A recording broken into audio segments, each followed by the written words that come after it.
Dans les 16 mètres, Couriol. Ah là là, au lieu de tenter sa chance, il a préféré donner ce ballon à Trocero. Ballon toujours monégasque. Jean Petit.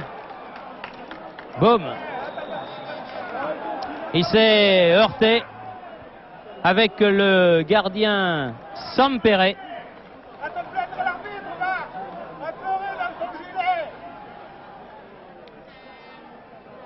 Et 4 minutes avant la fin de cette première mi-temps. Monaco menant toujours, mais non plus par 2-0, mais par 2-1.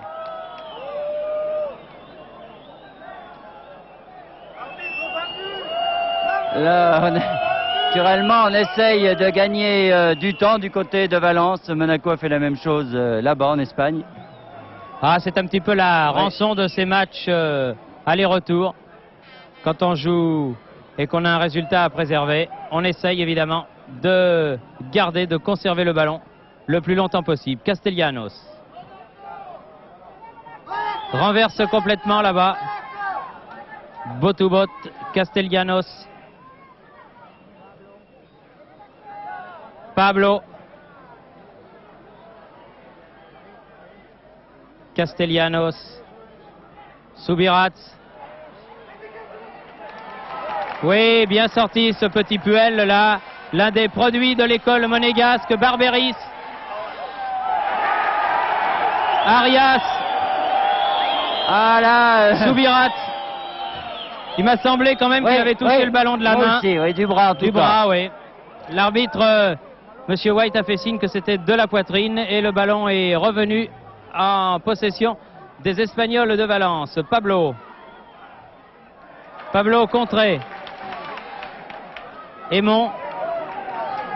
Castellanos. Christophe. Castellanos qui lui aussi fait beaucoup de travail dans l'équipe de Valence. A donné en retrait pour Arias.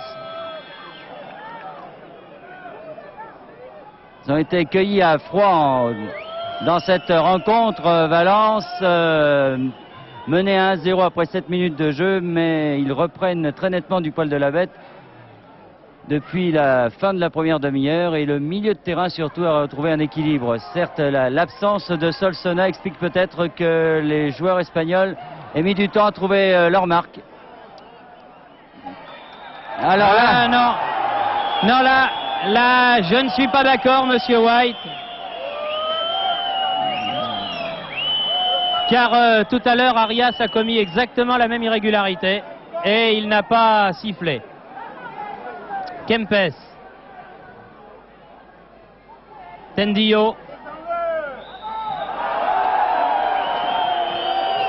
Et une faute là de Victor Trocero sur Tendillo. Il ne faudrait pas que les Monégasques s'énervent là dans cette deuxième partie de la rencontre, car maintenant la mi-temps va être sifflée dans quelques instants, qui va permettre à tout le monde de récupérer un petit peu. Christophe, Saora, Puel, Perret, Jean Petit, Christophe, Couriol, s'il arrive à temps avant Arias. Allez, à la mer. Et un ballon qui est parti dans le port de Monaco. On ne s'embarrasse pas de préjugés du côté de Valence pour dégager en touche.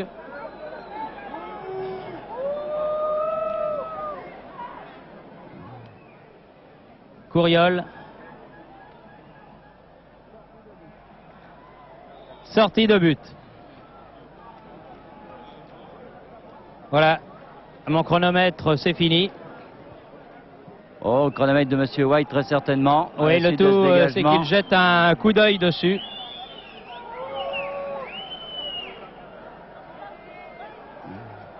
En tout cas, 2-1 à la mi-temps, bien sûr. Et Monsieur Laparis aurait dit également, c'est moins bien que 2-0. Mais rien n'est perdu, car si les Monégasques ont les ressources physiques nécessaires pour jouer cette deuxième mi-temps comme ils ont joué la première, ils peuvent peut-être bousculer deux autres fois la défense de Valence, qui ne fait pas une impression extraordinaire. Ah, il le faut, parce que avec ce but marqué à l'extérieur maintenant, Eh bien, c'est Valence qui est à nouveau en position de force. Perret. Barberis. Puel. Perret. Hors-jeu de Barberis. Alors que chez moi c'est dépassé depuis 1 minute 10. Je ne sais pas pourquoi Monsieur White donne un petit peu plus de temps, parce qu'il n'y a pas eu de... Il n'y a pas eu d'arrêt de jeu au cours de cette première mi-temps. C'est peut-être pour pénaliser un peu l'anti-jeu des joueurs de Valence qui ont gagné quelques secondes par-ci par-là sur les coups de pied arrêtés, comme sur celui-là. Kempes, Subirats, Saora, bien pris par Puel. Petit. Barberis. La main, mais il ne l'a pas touché. Il a voulu jouer ce ballon de la main, mais finalement il ne l'a pas touché, et c'est ce qui a trompé Barberis. Pablo. Courbis. C'est une bonne action là, en tout cas de Monaco, une bonne action offensive. Christophe. Zorzetto. Voilà, une sortie à la limite de Sampere. Sampere qui est un jeune gardien, mais qui évidemment manque un petit peu de métier dans sa surface de réparation. Zorzetto. Couriol.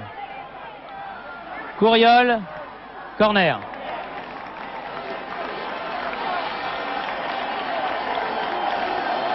Oui. Près de 3 minutes de supplément qu'a donné Monsieur White. Et Botoubot fait signe à l'arbitre. Alors, vous la sifflez cette mi-temps. Aimon. Et cette fois-ci, l'arbitre Monsieur White siffle la mi-temps, donc sur la marque de 2-1 en faveur de Monaco.